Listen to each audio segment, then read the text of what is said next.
Agencies हैं वो अपने काम में लगे हैं।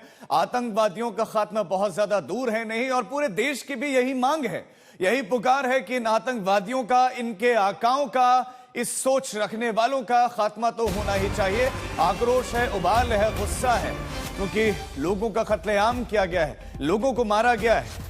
लोगों में एक भ्रम इससे पहले हुआ करता था कि सैलानियों को, पर्यटकों को कुछ नहीं करा जाता, लेकिन अब वो भ्रम भी टूट चुका है। सूत्रों के मुताबिक 3 से 4 आतंकवादी थे, AK-47 से ये फायर कर रहे थे।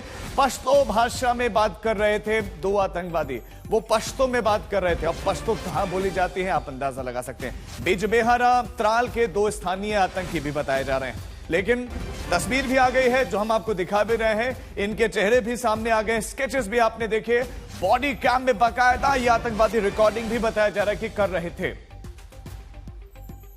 मंजीत नेगी भी हमारे संवाददाता इस खबर पर और ज्यादा अपडेट्स देंगे। मंजीत, जो अभी तस्वीर सामने आई है, तस्वीर काफी पुरानी लग रही है, क्या और घटनाओं में भी इनकी लिप्तता थी?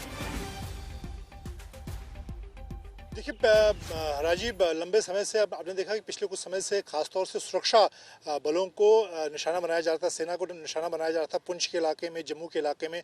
और ऐसा इनपुट मिल रहा था कि आतंकियों ने अपना फोकस अब कश्मीर घाटी से हटाकर जम्मू की तरफ या शहरी इलाकों की तरफ किया है, क्योंकि जम्मू के जो इलाके थे वो बहुत लंबे समय से वहाँ पर ऐसी घटनाएं नहीं हो रही थी।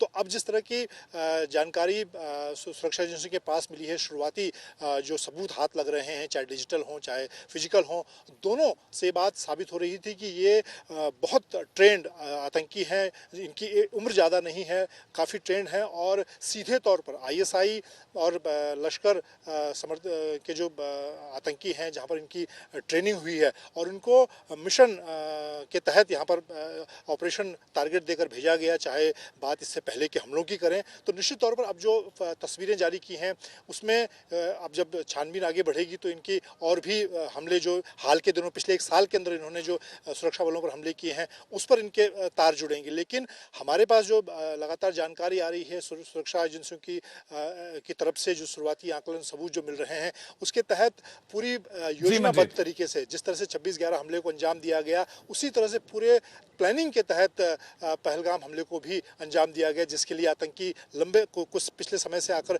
जंगलों में बैठे तैयारी के साथ, चाहे इनके पास ड्राई फ्रूट्स की बात की जाए, दवाई की बात की जाए, कम्युनिकेशन इक्विपमेंट की बात की जाए, पूरी तैयारी के साथ और लोकल सपोर्ट के बाद, रेकी के बाद इन्होंने इस हमले को अंजाम दिया। बहुत शुक्रिया मंजीत आपका इस तमाम जानकारी के लिए।